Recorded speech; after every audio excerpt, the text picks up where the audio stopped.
Hi everyone, welcome back to my YouTube channel. और आज इस वीडियो में हम देखने वाले हैं कैसे हम लिनक्स सर्वर को एक डीएचसीपी सर्वर बना सकते हैं। तो जो हम टपोलॉजी यूज़ कर रहे हैं वो कुछ ऐसी दिखती है। मेरे पास यहाँ पे एक सिस्को का राउटर है जो हमको इंटरनेट की कनेक्टिविटी देता है इस तरीके से। और यहाँ पे एक स्विच लगा हुआ है और स्विच के साथ दो डिवाइसेस कनेक्टेड है। एक है हमारा लिनक्स सर्वर। इसके ऊपर मैं आलमन लिनक्स यूज़ कर रहा हूँ। आलमन लिनक्स एक डिस्ट्रीब्यूशन है। जैसे हमारी उबुंटू आती है, सेंटोस आता है, वैसे ही आलमन लिनक्स भी है। और आलमन लिनक्स अगर आपने सेंटोस के साथ काम किया है या फिर रेड हैट के साथ काम किया है तो आलमन लिनक्स सेम तरीके से ही है, सेम ही कमांड लाइन है। तो सेम ही आपको फील आएगा अगर आप आलमन लिनक्स यूज़ करते हो। तो ये वाला हम यूज़ करने वाले हैं इस वीडियो के अंदर। उसके बाद यहाँ पे हमारा एक लैपटॉप लगा हुआ है मेरा इस स्विच के साथ। तो हम इस लैपटॉप को एज अ टेस्टिंग यूज़ करेंगे। तो जैसे ही हमारा ये वाला सर्वर सेटअप हो जाएगा ना, उसके बाद हम इस लैपटॉप को देखेंगे इसको आईपी एड्रेस मिलता है ऑटोमेटिकली कि नहीं। तो चलिए वीडियो को स्टार्ट करते हैं और अपने पटी सेशन पे चलते हैं। तो यहाँ पे मैं पटी सेशन के थ्रू ऑलरेडी कनेक्टेड हूँ अपने लिनक्स सर्वर पे। और सर्वर का नाम है DHCP-DNS01। सबसे पहली चीज जो मैं यहाँ पे करूंगा वो चेक करूंगा इंटरनेट कनेक्टिविटी। तो पिंग कर लेते हैं google.com पे। और यहाँ पे रिजल्ट्स आ रहे हैं, मतलब कि मैं गूगल को कनेक्ट कर पा रहा हूँ।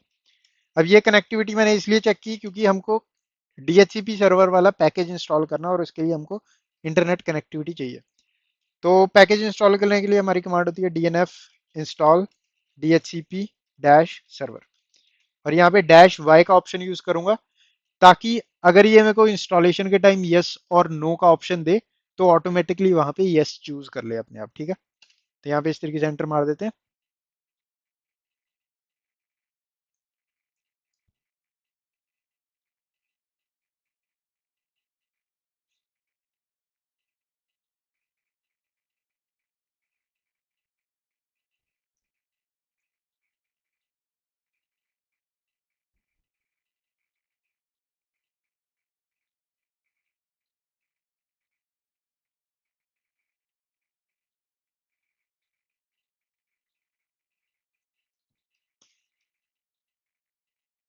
और यहाँ पे हमारी इंस्टॉलेशन कंप्लीट हो चुकी है इस तरीके से।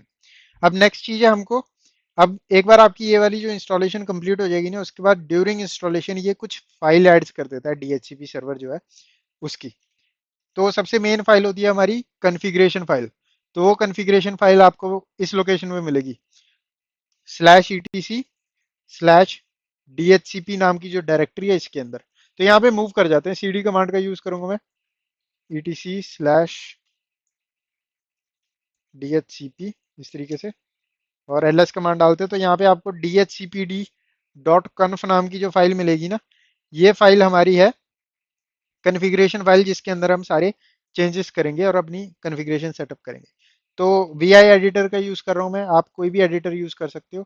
नैनो यूज़ कर सकते हो अगर आपको पसंद है, बट हाँ VI यूज़ करने वाला हूँ मैं फाइल को एडिट करने के लिए इस तरीके से। और ये फाइल देखोगे तो आप फाइल के अंदर कुछ भी नहीं दिखेगा, एम्प्टी फाइल है। यहाँ पे कुछ नोट्स दिए हुए हैं जहाँ पे आप हेल्प ले सकते हो सेटअप करने के लिए। तो यहाँ पे मैंने क्या करना है, मैं यहाँ पे ना कॉपी पेस्ट कर लूंगा, मेरे पास ऑलरेडी कॉन्फ़िगरेशन पड़ी है और आपको समझाता हूँ मेरी कॉन्फ़िगरेशन कर क्या रही है।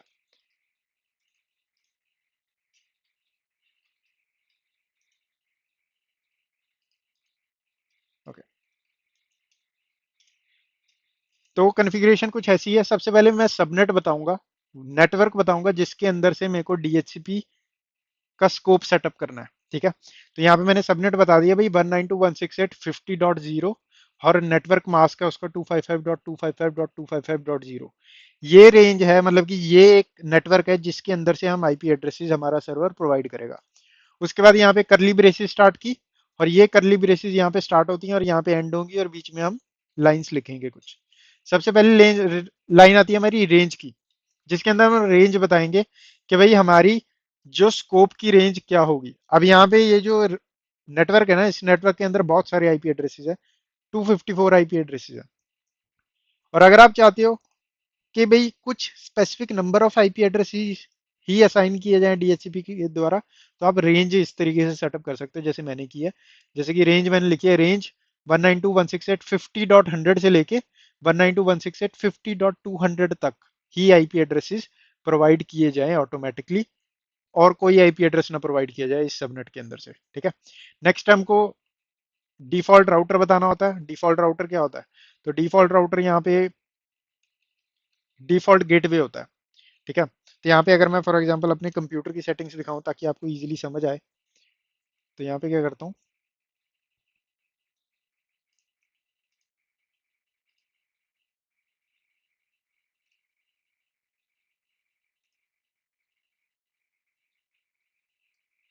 तो यहाँ पे आप देखोगे, तो यहाँ पे आप देखोगे तो यहाँ पे आपको कुछ ये चीजें दिखती हैं, जैसे कि आईपी एड्रेस चाहिए होता है एक कंप्यूटर को, सबनेट मास्क चाहिए होता है, डिफॉल्ट गेटवे चाहिए होता है, और डीएनएस सर्वर चाहिए होता है। तो यहाँ पे आप देखोगे पीछे स्क्रीन पे, यहाँ पे हमने इस रेंज में से आईपी एड्रेस देने हैं। यहाँ पे इसको कैंसिल कर देते हैं। तो यहाँ पे हमको इस रेंज में से आईपी एड्रेस देने हैं, इस रेंज में से कोई भी एक आईपी एड्रेस देना है। उसके बाद ये हमारा डिफॉल्ट गेटवे होगा। उसके बाद हमको डोमेन नेम सर्वर, जो हमारा डीएनएस सर्वर होगा, उसका आईपी एड्रेस देना है। तो ये हमारा डीएनएस सर्वर प्रोवाइड किया जाएगा। उसके बाद डोमेन नेम, तो मेरा जो नेटवर्क होगा उसका नाम क्या दिखाया जाए, जब यूजर कनेक्ट करेगा इस नेटवर्क में, तो उसको ये नाम दिखाई दिया जाएगा, मतलब कि उसको ये ऐसे दिखेगा भी, होम लैब डॉट लोकल नाम का एक नेटवर्क है, उसके अंदर वो कनेक्टेड है। उसके बाद यहाँ पे लीज टाइमर 600 सेकेंड्स है, मतलब कि सिर्फ 10 मिनट तक एक आईपी एड्रेस किसी को असाइन किया जाएगा, जो कि रियल वर्ल्ड में ये 600 नहीं होना चाहिए यहाँ पे, क्योंकि मैं जस्ट टेस्टिंग कर रहा हूँ, तो इसलिए मैंने 600 रखा है। बट यूजली आप देखोगे लीज टाइमर होता है 2 दिन का या 3 दिन का, तो आप गूगल कर सकते हो भाई 2 दिन के अंदर कितने सेकंड्स होते हैं, और वो नंबर आपको यहाँ पे लिख देना। ठीक है, और यहाँ पे इतना हो गया आपका। उसके बाद आपको इस फाइल को कर लेना है सेव इस तरीके से, और एग्जिट कर देना है। और यहाँ पे हम क्या करेंगे, यहाँ पे हम अब DHCPD, ये सर्विस होती है, इसको स्टार्ट करेंगे। तो सिस्टम CTL स्टार्ट, पहले स्टेटस देख लेते हैं क्या है, DHCPD एंटर। और यहाँ पे आप देखोगे कि सर्विस इनएक्टिव है, मतलब कि बंद है, राइट। और यहाँ पे सर्विस का स्टेटस भी डिसेबल्ड है। तो इस स्टेटस का मतलब क्या होता है, इस स्टेटस का मतलब होता है कि भी जब आपका सर्वर रिबूट होगा तो ये सर्विस ऑटोमेटिकली स्टार्ट नहीं होगी, आपको खुद जाके करनी पड़ेगी। तो हमको ये भी ऑटोमेटिकली करनी पड़ेगी, इसको अनेबल करेंगे हम, और उसके बाद इस सर्विस को हम स्टार्ट भी करेंगे। तो कमांड क्या होती है इस सर्विस को स्टार्ट करने के लिए, सर्विस को स्टार्ट करने की कमांड होती है सिस्टम CTL स्टार्ट, उसके बाद सर्विस का नाम DHCPD एंटर। और यहाँ पे अगर कोई एरर नहीं आया, मतलब कि इस तरीके से आ गया, मतलब कि आपकी सर्विस स्टार्ट हो चुकी है। स्टेटस चेक कर लेते हैं दोबारा इस तरीके से। और यहाँ पे आप देखोगे सर्विस जो है एक्टिव एंड रनिंग स्टेट में है, और यहाँ पे अभी भी डिसेबल्ड स्टेटस है। इसका मतलब क्या है कि अगर मैं अभी सर्वर को रीबूट कर दूं तो ये सर्विस ऑटोमेटिकली स्टार्ट नहीं होगी। तो हमको ये सर्विस ऑटोमेटिकली स्टार्ट होनी चाहिए, तो कैसे करेंगे इसको, तो इसको करने के लिए हमारी कमांड होती है सिस्टम CTL अनेबल, उसके बाद सर्विस का नाम। ठीक है, और इस तरीके से अगर आ जाता है क्रिएटेड सिम लिंक, मतलब कि आपका कमांड जो है प्रॉपरली रन होगी। स्टेटस चेक कर लेते हैं दोबारा, और यहाँ पे आप देखोगे ये भी अनेबल हो गया, मतलब कि सर्वर रीबूट पे ऑटोमेटिकली स्टार्ट हो जाएगी। इतना काम हो गया। अब उसके बाद हमको फायरवॉल के अंदर कुछ चेंजेस करने हैं। अब फायरवॉल के अंदर बाय डिफॉल्ट जो होता है, कभी कभी DHCP अलाउ नहीं किया जाता। तो चेक कैसे करना है, चेक करने का हमारा कमांड होता है फायरवॉल। अब मेरे सिस्टम में सबसे पहले मैं देखूंगा फायरवॉल चल भी रही है कि नहीं। तो system CTL status firewall D, तो यहाँ पे देखूंगा तो फायरवॉल मेरी चल रही है एक्टिव एंड रनिंग, मतलब कि फायरवॉल काम कर रही है, और मेरे को फायरवॉल के अंदर DHCP सर्विस को अलाउ करना पड़ेगा, मतलब अदरवाइज मेरा DHCP सर्वर काम नहीं करेगा। तो अलाउ कैसे करना है, अलाउ करने के लिए firewall dash CMD dash dash add dash service, और उसके बाद सर्विस का नाम है DHCP और परमानेंट, कि परमानेंटली ऐड कर दो इसको, ये कमांड है हमारी, और एंटर। और सक्सेस आ गया, मतलब कि हमारी ये लाइन ऐड हो चुकी है, DHCP सर्वर अलाउ, मतलब DHCP की सर्विस अलाउ हो चुकी है हमारे सिस्टम पे। अब फायरवॉल को एक बार रिलोड कर देते हैं। रिलोड हमको इसलिए करना पड़ता है, जब भी हम कोई कॉन्फ़िगरेशन चेंज करते हैं हमको हमेशा रिलोड करना पड़ता है, ताकि नई कॉन्फ़िगरेशन इफेक्ट में आ जाए। तो firewall dash CMD dash dash reload, और हमारी फायरवॉल यहाँ पे रीलोड हो जाएगी।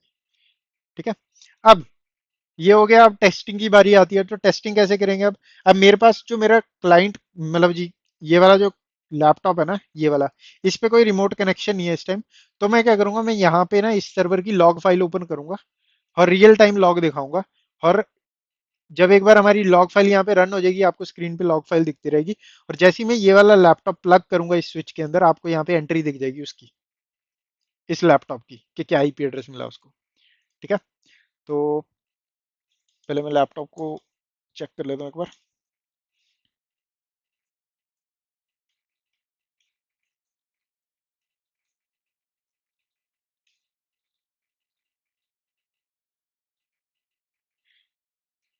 ओके।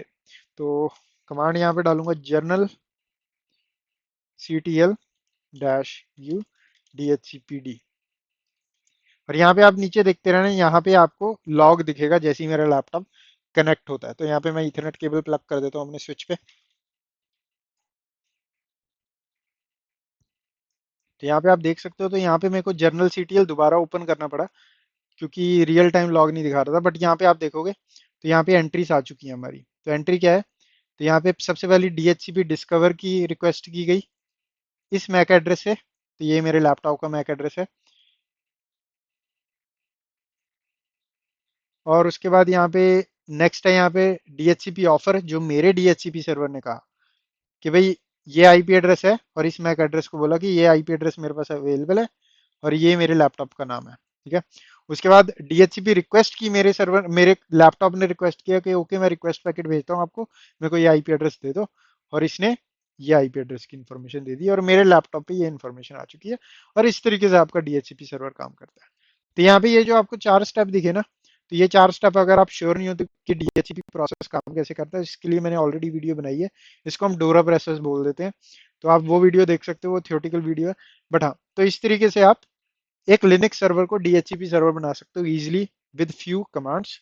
तो बने रहिए मेरे चैनल पे, वीडियो को लाइक करना ना भूलें, चैनल को सब्सक्राइब करें, और मैं मिलता हूँ आपको नेक्स्ट वीडियो में।